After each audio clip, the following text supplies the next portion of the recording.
Hello everyone, how you all. I hope आप सभी अच्छे होंगे and welcome back to our channel. और आज के वीडियो में हम लोग कवर करने वाले हैं क्लास 10 मैथ्स एनसीईआरटी के कुछ एक्सरसाइज क्वेश्चंस के सॉल्यूशंस।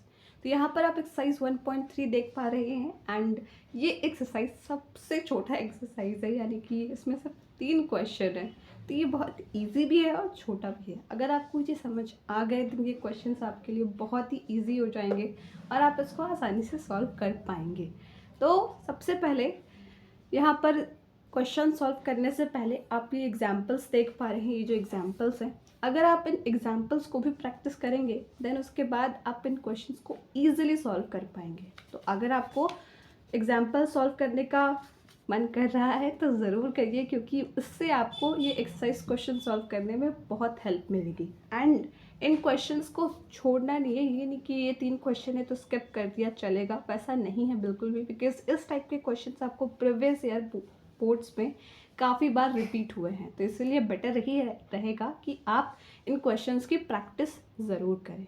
तो अभी काफ़ी बातें हो चुकी हैं, चलिए स्टार्ट करते हैं। यहाँ पर क्वेश्चन नंबर 1, यहाँ पर प्रूव करना है आपको √5 इज़ इरेशनल।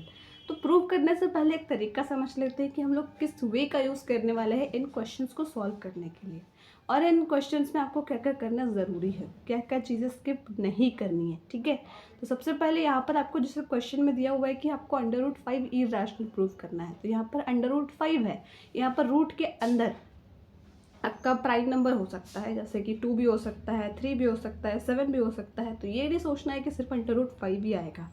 जैसे एग्जाम्पल में यहाँ पर √2 दिया हुआ है, यहाँ पर एक √3 भी दिया हुआ है, तो नंबर चेंज हो सकते हैं एंड उसके साथ थोड़ा सा प्रोसेस बदलेगा, लेकिन ओवरऑल सेम रहता है लिखने का स्टेटमेंट वाला तरीका। तो इसीलिए यहाँ पर हम लोग एक कॉन्ट्राडिक्शन वे का यूज़ करेंगे, यानी कि यहाँ पर हमें क्वेश्चन में बोला गया उसको इरेशनल प्रूफ करने के लिए। तो आपकी क्लास में यानी 10th क्लास तक हम लोग जिस वे का यूज़ करते हैं उसको बोलते हैं कॉन्ट्राडिक्शन मेथड।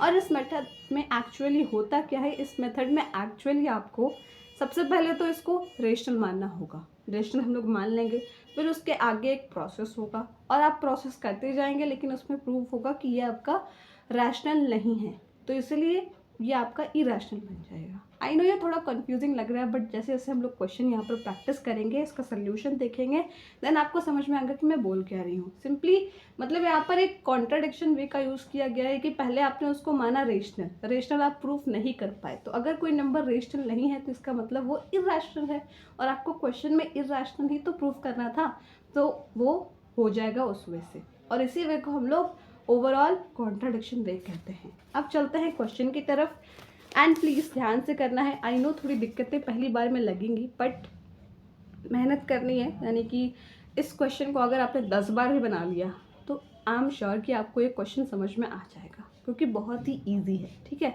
तो जैसे कि मैंने कहा था कि यहाँ पर आपको पहले इसको रेशनल मानना होगा, तो वो स्टेटमेंट भी लिखना होगा। एक बार ये चीज़ें हम लोग स्किप कर देते हैं कि स्टेटमेंट्स नहीं लिखते, वो बहुत ही गलत बात है। और इन क्वेश्चंस में अगर आप इन क्वेश्चंस में अगर आप स्टेटमेंट नहीं लिखोगे देन जो आपका सोल्यूशन है वो करेक्ट नहीं कहलाएगा।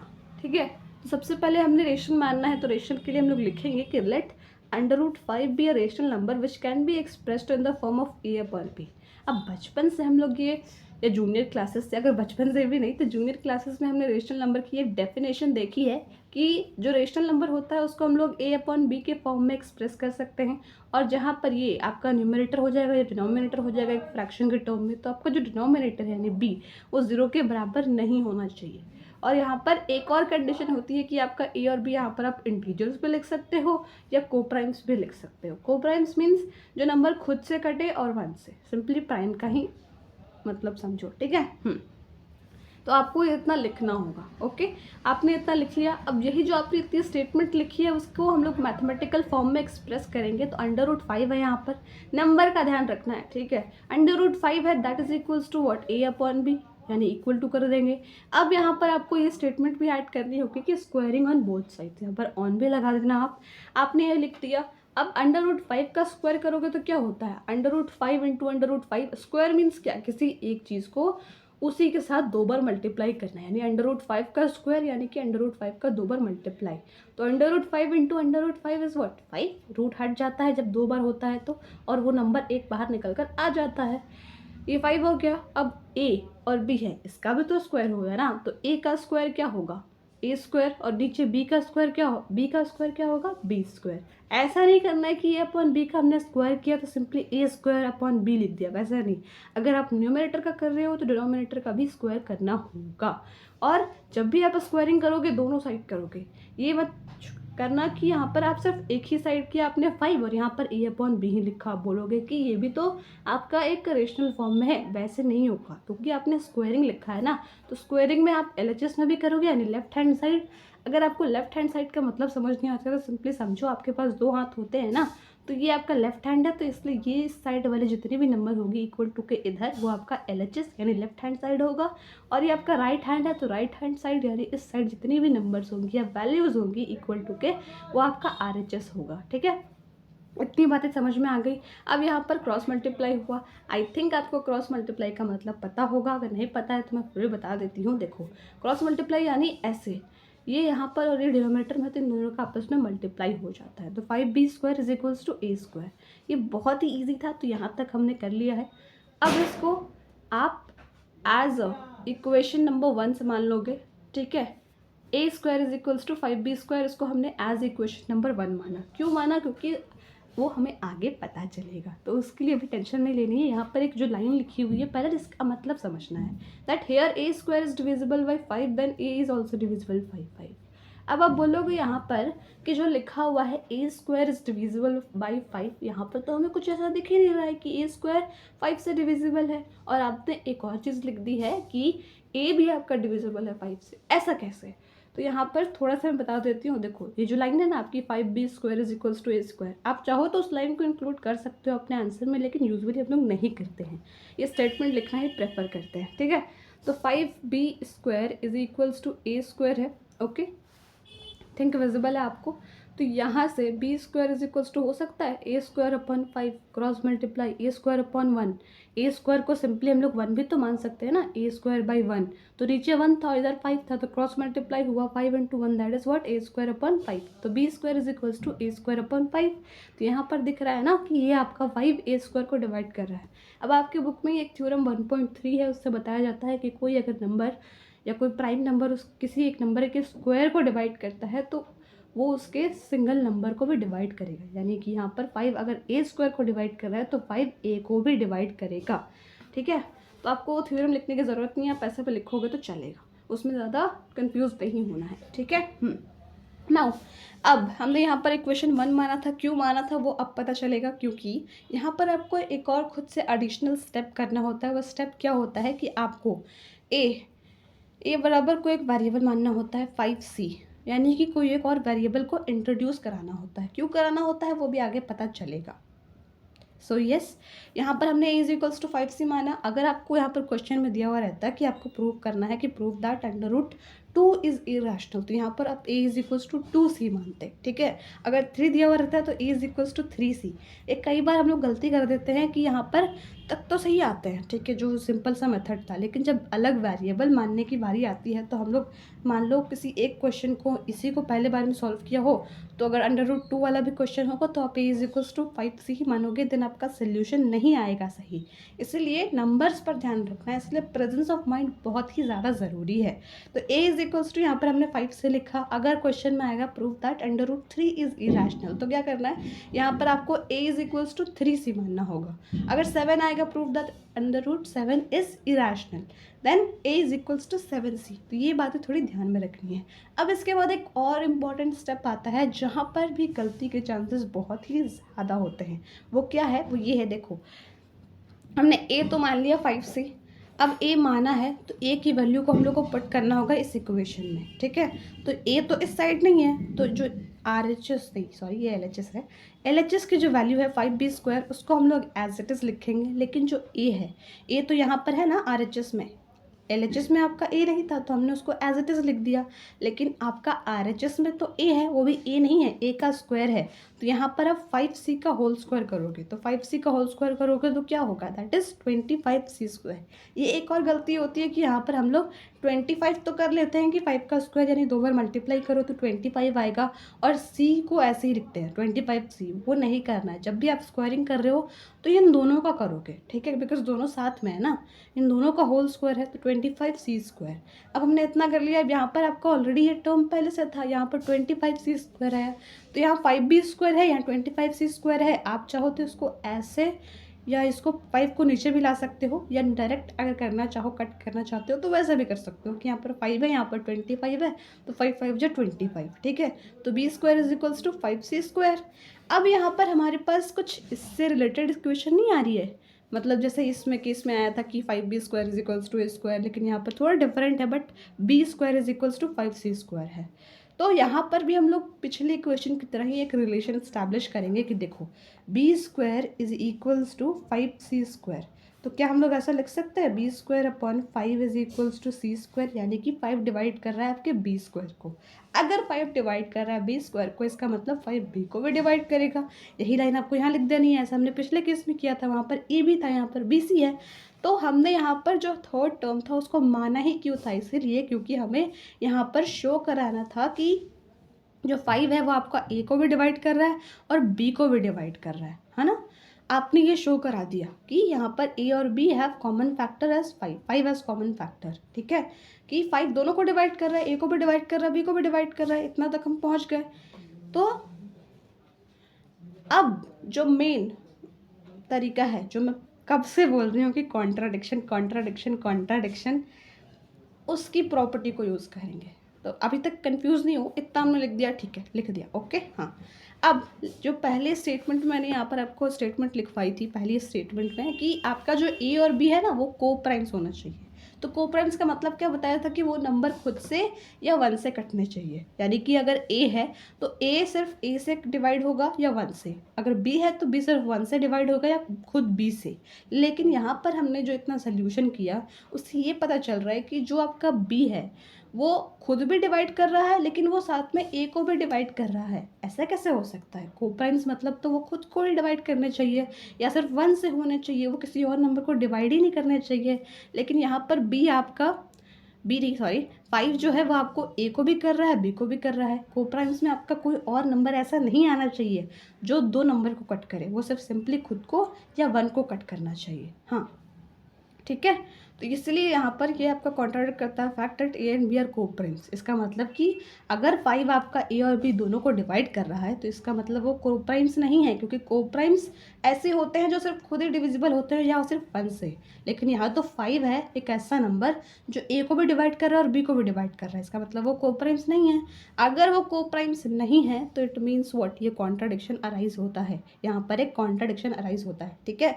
और क्यों अराइज होता है, क्योंकि हमने गलत माना ही था। वो तो मैंने पहले ही आपको बताया कि यहाँ पर एक तरीका होता है कि पहले आप उसको रेशनल मानते हो, फिर रेशनल प्रूव नहीं कर पाते हो, ठीक है। रेशनल में यहाँ पर हमने एक और कंडीशन ऐड की थी, कोप्राइम्स हम इसको प्रूव नहीं कर पाए, इसका मतलब ये रेशनल प्रूव नहीं हो पाया, और इसलिए हम लोग लिख देंगे कि हमारा इनकरेक्ट अजम्पशन था, इसकी वजह से कॉन्ट्रडिक्शन अराइज हुआ and hence √5 is irrational. I hope it's clear. बहुत ज़्यादा लंबा एक्सप्लेनेशन हो गया है, बट अगर आप समझ गए हो देन आपके लिए आगे के क्वेश्चन और भी इजीली हो जाएंगे, ठीक है। अब इसके आगे का जो क्वेश्चन है 2, वो बहुत ही इजी है। दैट इज़ व्हाट कि 3 + 2√5 इज़ इरेशनल। ये पिछले वाले की तरह उतना लेंदी नहीं है, ये इसको आप इजीली भी कर सकते हो, ठीक है। तो यहाँ पर क्वेश्चन ने बोला क्या है कि आपको इसको प्रूव करना है इरेशनल। वे हम लोग वही यूज़ करेंगे कॉन्ट्राडिक्शन, लेकिन थोड़ा सा प्रोसेस बदल लेंगे। कैसे, यहाँ पर हमने पहला स्टेटमेंट तो वही लिखा है कि 3 + 2√5 को हम लोग इरेशनल प्रूफ करना है, तो उसके लिए सबसे पहले लिखा है कि लेट 3 + 2√5 बी रेशनल नंबर, जहाँ पर आपका जिसको आप एक्सप्रेस कर सकते हो ए अपॉन बी के फॉर्म में, और ए और बी होगा वो कोप्राइम्स होगा। कोप्राइम्स मतलब क्या, जो नंबर सिर्फ खुद से डिविजिबल हो और 1 से, कोई एक्सटर्नल नंबर ऐसा ना हो जो दोनों को डिवाइड करे। वो तो हमने पिछले केस में पढ़ा, लेकिन यहाँ पर आप एक और अलग केस पढ़ने वाले हो इसका, ठीक है। तो पहली स्टेटमेंट तो आपको सेम ही रखनी है। अब उसके बाद इसी स्टेटमेंट का मैथमेटिकल एक्सप्रेशन कर देना है। यहाँ पर आपका आएगा सोल्यूशन वाला पार्ट। ये आपको देखो यहाँ पर 3 + 2√5 इज a बाई बी है, तो 3 यहाँ प्लस में है तो इधर जाएगा, इस साइड से इस साइड जाएगा तो माइनस में हो जाएगा। अब आप इसको एलसीएम निकाल कर सॉल्व करो, ये माइनस क्रॉस मल्टीप्लाई हो गया तो 3b। 2√5 इज इतना, तो √5 इज वॉट, यहाँ पर आपका 2 × √5 था ना, तो 2 जाएगा क्रॉस मल्टीप्लाई में तो 2b हो जाएगा, और √5 की वैल्यू आपकी आएगी a माइनस 3b/2b। तो यहाँ पर आपको जो स्टेटमेंट लिखा हुआ है ना पूरा, ये लिखना बहुत ज़रूरी है, क्योंकि यही आपका आंसर को सेटिस्फाई करता है। तो क्या लिखा हुआ है कि since a and b are integers, आप वहाँ पर कोप्राइम्स पे लिख सकते हो या इंटीजर्स पे लिख सकते हो। आई वुड से कि आप कोप्राइम्स जब सिंगल प्रूव करना होता है ना कि √5, √2, √3, तब कोप्राइम्स लिखो, और इस वाले केस में आप इंटीजर्स लिखो, ठीक है। मैंने तो कोप्राइम्स लिखा है, लेकिन आप इंटीजर्स लिखो, ओके। तो यहाँ पर a और b इंटीजर्स हैं, तो जो आपका √5 की वैल्यू आई है, अगर a और b इंटीजर्स हैं तो इसका अगर वैल्यू आप निकाल लोगे कोई भी इंटीजर को रख कर, मान लो -1, -2, 2। इंटीजर्स क्या होते हैं, जो नेगेटिव नंबर, पॉजिटिव और ज़ीरो तीनों को इंक्लूड करिए, यानी -1 वाले को भी, -1, 2, -3 और 1, 2, 3 और 0, इन सभी नंबर को मिला दोगे तो आपका इंटीजर्स बन जाएगा। अगर आप यहाँ पर कोई भी वैल्यू पुट करोगे उनमें से, तो आपका जो वैल्यू आएगा वो कोई एक क्या आएगा, इंटीजर ही आएगा, और वो एक रेशनल होगा। इंटीजर्स को भी तो हम लोग रेशनल नंबर बोलते हैं ना, या तो उतना यहाँ पर पुट करके नहीं देखना है, सिंपली इतना समझना है कि अगर आपका ए और बी इंटीजर्स है तो अगर आप इसमें वैल्यू पुट करोगे तो आपको वैल्यू में एक रेशनल नंबर ही मिलेगा, ठीक है। इसकी वैल्यू एक रेशनल नंबर मिलेगी। अगर इसकी वैल्यू एक रेशनल नंबर आ रही है तो ये किसके बराबर है, √5 के, तो √5 भी क्या होगा, रेशनल होगा। तो यहाँ से हमें पता चला कि √5 भी रेशनल होगा, तो आपको लिखना होगा कि सो √5 इज़ ऑल्सो रेशनल। लेकिन अभी हमने पिछले क्वेश्चंस में सॉल्व किया है, एग्जाम्पल्स में देखा है कि √5 या √2 या √3, √7 ये आपके इर्रेशनल होते हैं। तो ये बातें जो हैं, जैसे कि प्रूविंग वाली, ये हमें क्वेश्चन सॉल्व करने के साथ साथ पता चलती हैं, या आपको खुद भी पता रखना होता है कि जो प्राइम नंबर का रूट होता है वो इर्रेशनल होता है, ठीक है, क्योंकि आपको वही एज अ कॉन्ट्राडिक्शन यहाँ पर लिखना होगा। यहाँ पर क्वेश्चन में तो सोल्यूशन से हमें पता चला कि ये रैशनल हो गया, लेकिन एज सच हमें तो पता है ना कि ये इर्रेशनल है, तो यही यहाँ पर लिखना होगा, but this contradicts the fact that √5 is irrational. This contradiction arises because of our incorrect assumption of 3 + 2√5 be rational. यहाँ पर हमने लिखा कि कॉन्ट्राडिक्शन अराइज हुआ, क्यों हुआ, क्योंकि हमने इनकरेक्ट अजम्पशन माना था इसको एज अ रेशनल नंबर। अब यहाँ पर हमने अपने अजम्पशन को गलत प्रूव करा दिया है, तो अब यहाँ पर आप लास्ट लाइन लिखोगे, हेंस 3 + 2√5 इज इर्रेशनल। तो ये आपको लिखना होगा, इन स्टेटमेंट्स बहुत ज़रूरी है, प्लीज़ इसको स्किप मत करना, ठीक है। ना इसका हम लोग चलते हैं थर्ड पार्ट में। थर्ड पार्ट में 2 क्वेश्चन है। एक क्वेश्चन आपका होमवर्क है, लास्ट वाला 6 + √2, जैसे हमने पिछले सॉल्व किया है, पिछला वाला क्वेश्चन सेम वैसा ही है, बस थोड़ा सा आपको नंबर चेंज है। तो आप प्लीज़ वो करके बताना, अगर नहीं हुआ देन इस वीडियो को दोबारा से देखना। फिलहाल चलते हैं इस वाले क्वेश्चन पर। तो यहाँ पर 1/√2 है। अब ये क्वेश्चन आ रहा होगा कि इसको हम लोग इरेशनल प्रूफ कैसे करें। जैसे हमने पिछला क्वेश्चन किया वैसे ही, जैसे हमारा फर्स्ट स्टेटमेंट सेम होता है, यहाँ पर आप इंटीजर्स भी ऐड कर सकते हो कि let 1/√2 be a rational number and which can be express in the form of a/b, और b आपका बस 0 नहीं होना चाहिए, और a और b को आप इंटीजर्स मान सकते हो, ठीक है। तो ये आपने लिख दिया। यहाँ पर वैसे p/q है। हाँ, एक और बात, आप ऐसा नहीं है सिर्फ a/b लिखो, p/q भी लिख सकते हो, m/n भी लिख सकते हो, कोई भी वेरिएबल टर्म्स यूज़ कर सकते हो, ठीक है। और यहाँ पर अकॉर्डिंग टू क्वेश्चन बोलते हैं इसको। अकॉर्डिंग टू क्वेश्चन 1/√2 किसके फॉर्म में एक्सप्रेस हो सकता है, p/q के। अब एक दिक्कत आ रही होगी कि पिछले क्वेश्चन में तो ऐड वाला था, तो ठीक है, √2 की वैल्यू हमें कुछ क्रॉस मल्टीप्लाई करी और यहाँ से प्लस माइनस इधर भेजा और वो बन गया, लेकिन इसमें कैसे करें। 1/√2 इज p/q आ रहा है यहाँ पर। अब क्या करें, तो सिंपली रिलैक्स रहना है। देखो, आपको अगर इसको मल्टीप्लाई करोगे क्रॉस मल्टीप्लाई, तो √2p = q आएगा, इसका मल्टीप्लाई होगा तो फिर आप p को नीचे लेकर आ जाओगे, √2 × p बराबर क्यू, तो p आपका यहाँ पर क्रॉस मल्टीप्लाई हो जाएगा। एक बात आपको ध्यान रखनी है कि आपको जो ये अंडर रूट टर्म वाला वैल्यू है ना, उसकी वैल्यू आपको एक फ्रैक्शनल फॉर्म में लेकर आनी है, ये बात बस याद रखो। उसके साथ कोई वेरिएबल टर्म इंक्लूडेड नहीं होना चाहिए इन क्वेश्चंस के सॉल्यूशंस में, ठीक है। तो यहाँ पर हमने क्रॉस मल्टीप्लाई करके फिर उसके बाद यहाँ पर वापस से क्रॉस मल्टीप्लाई किया और इसको एज अ फ्रैक्शन की वैल्यू लेकर आ गए।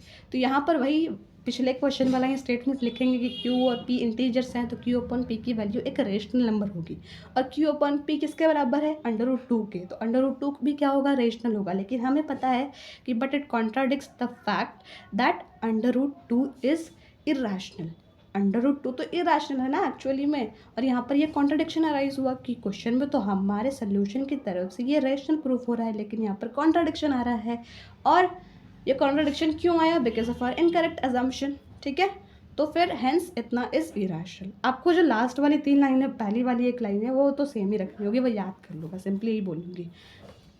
अब जो सेकंड पार्ट है वो भी सेम है। यहाँ पर आप इसको a/b के बराबर भी एक्सप्रेस कर सकते हो, m/n या l/n, किसी के फॉर्म में, ठीक है। कोई भी वेरिएबल टर्म आप इंक्लूड कर सकते हो। पहला स्टेटमेंट तो सेम ही होता है कि वो उसको आप a/b के फॉर्म में एक्सप्रेस करो, ठीक है। और वो यहाँ पर आप इंटीजर्स लिख लेना, कोप्राइम्स नहीं लिखोगे भी तो चलेगा। कोप्राइम्स सिर्फ सिंगल वाले में, जब आपका सिर्फ √5 हो, कोई मल्टीपल या डिविजिबल फॉर्म में नहीं हो, ठीक है। हाँ, तो इसको हमने a/b के फॉर्म में लिखा। अब आपका 7 × √5 था ना, ये बात याद रखनी है, जब ऐसा लिखा हो ना, इसका मतलब होता है 7 × √5, ठीक है। तो 7 आपका नीचे चला जाएगा, एक सेकेंड, यहाँ पर 7 होना चाहिए, हाँ मैंने √5 लिखा, 5 लिखा है, वही इस। तो यहाँ पर आपका 7 होना चाहिए, ठीक है। तो √5 is equals to what, a/7b। अगर a और b इंटीजर्स हैं, तो अगर आप इस वैल्यू को सॉल्व करोगे, इस फ्रैक्शन को, तो आपको एक इंटीजर वैल्यू मिलेगी जो कि एक रेशनल नंबर होगा। आपको उतना भी नहीं लिखना, तो सिंपली a और b इंटीजर्स हैं, तो यहाँ पर इसकी वैल्यू एक रेशनल वैल्यू आएगी, इतना लिखो, ठीक है, ज़्यादा कन्फ्यूज़न नहीं होना है। तो उसके बाद ये किसके बराबर है, √5 के, तो ये भी रेशनल होगा। लेकिन हमें पता है कि √5 आपका इरेशनल है, तो यहाँ पर कॉन्ट्राडिक्ट करता है ये वाला इस फैक्ट को कि √5 इज़ इरेशनल। ये आपको स्टेटमेंट लिखने होंगे सही से। अगर आप इसमें गलत करोगे ना, देन आपका सोल्यूशन डेफिनेटली गलत हो जाएगा। तो प्लीज़ इस बात का ध्यान रखना, ठीक है। हाँ, तो और फिर उसके बाद क्यों हुआ, क्योंकि हमने अपना अजम्पशन गलत माना था। हमने माना ही था क्योंकि हमें प्रूफ नहीं करना था इसको, रेशनल प्रूफ करने में सक्सेसफुल नहीं होना था। अगर रेशनल प्रूफ करने में सक्सीड नहीं हो गए तो ऑलरेडी ये आपका इरेशनल हो गया। तो पीछे का लॉजिक मैंने आपको पहले ही बताया था वीडियो के स्टार्टिंग में, लेकिन आपको स्टेटमेंट लिखना होगा और उसके बाद हेंस करके कंक्लूड कर देना है कि ये आपका इरेशनल है, ठीक है। तो मेन ये 3 स्टेटमेंट्स आपको आने चाहिए, और बीच का पार्ट और ये फर्स्ट पार्ट। जो सिंगल है उस वाले के लिए भी अलग फार्मूला नहीं, प्रोसेस होता है। और अगर ऐसे ऐड वाले में आ गए, या सब्ट्रैक्ट वाले में आ गए, या मल्टीप्लाई में आ गए, या डिवाइड में आ गए, तो बस ध्यान रखना कि आपको जो अंडर रूट वाली टर्म है ना, उसको सिंगल लाना है और उसके बराबर कोई फ्रैक्शनल टर्म लेकर आनी है। फ्रैक्शन कैसे भी हो सकता है, ऐसा हो सकता है, ऐसा हो सकता है, या ऐसा भी हो सकता है, बस उसमें आपके ए बी इंक्लूड होने चाहिए और इधर सिंगल टर्म होनी चाहिए। तो आई होप आपको क्लियर हो गया होगा। और इसका जो एक क्वेश्चन है, ये 6 + √2, ये आप खुद से करना, थोड़ा एक बार खुद से ट्राई करना, और चाहो तो इस एग्जाम्पल्स को भी कर सकते हो। आपकी प्रैक्टिस अच्छी हो जाएगी एंड आपको इस एक्सरसाइज में पकड़ अच्छी बन जाएगी। एंड मैं ये ज़रूर कहूँगी कि प्लीज़ ट्राई करना, क्योंकि ऐसे क्वेश्चंस आपके एग्जाम्स में आते हैं, ठीक है, और बहुत ही ईजिली आप मार्क्स गेन कर सकते हो। तो I hope it's clear. Thank you so much for watching till the end. See you soon in the next one. ठीक है, थैंक यू।